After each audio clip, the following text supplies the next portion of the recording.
ప్రభు అయిన యేసుక్రీస్తు నామంలో మీకు సమాధానం కలుగునుగాక. షలోం.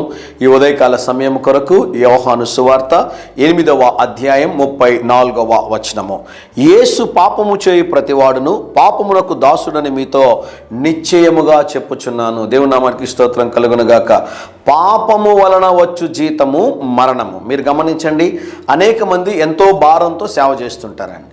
30 సంవత్సరాలుగా, 40 సంవత్సరాలుగా, 50 సంవత్సరాలుగా సేవ చేస్తూ ఉంటారు.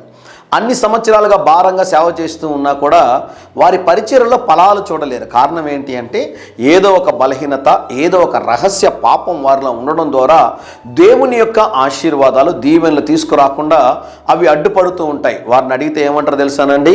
కష్టపడి భారంగా సేవ చేస్తున్నామండి అంటారు.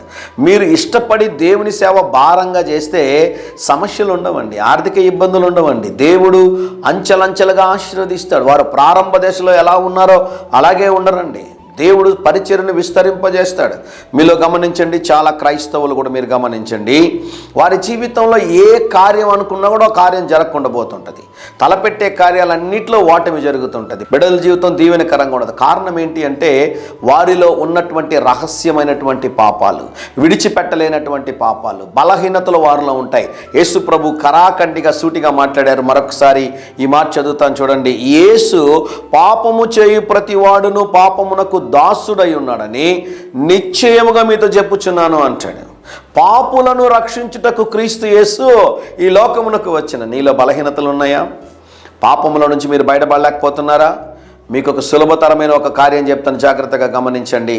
మీరు పాపమును జయించాలి అంటే ప్రభు పాద సన్నిధిలోనికి వస్తే చాలండి. అంతమించి పెద్ద కార్యం ఏం లేదు. ప్రభువా, సంవత్సరాల కొద్దిగా నాలో ఈ పాపం ఉంది ప్రభు, ఈ రహస్య పాపము నా ఆశీర్వాదానికి అడ్డుకట్టగా ఉంది. ఉదయకాల సమయంలో దైవజనుల ద్వారా మీరు మాట్లాడారు ప్రభువా. ఈ పాపం ఎవరు చూడడం లేదు, అయితే మీరు హృదయములను చూచేటటువంటి దేవుడో ప్రభు, నీ పాద సన్నిధిలో ఒప్పుకుంటున్నాను, నన్ను క్షమించండి ప్రభు, ఈ పాపముల నుంచి నాకు విడుదలనివ్వండి అని ప్రార్థించి చూడండి. ఎప్పుడైతే పాపము నిన్ను విడిచిపెట్టిపోద్దో, పరిశుద్ధాత్మ నీ మీదకి వస్తుందో, తలపెట్టే కార్యాలన్నింటిలో జయాన్ని చూస్తారు, ఆశీర్వాదాలను చూస్తారు, దీవెనలను చూస్తారు.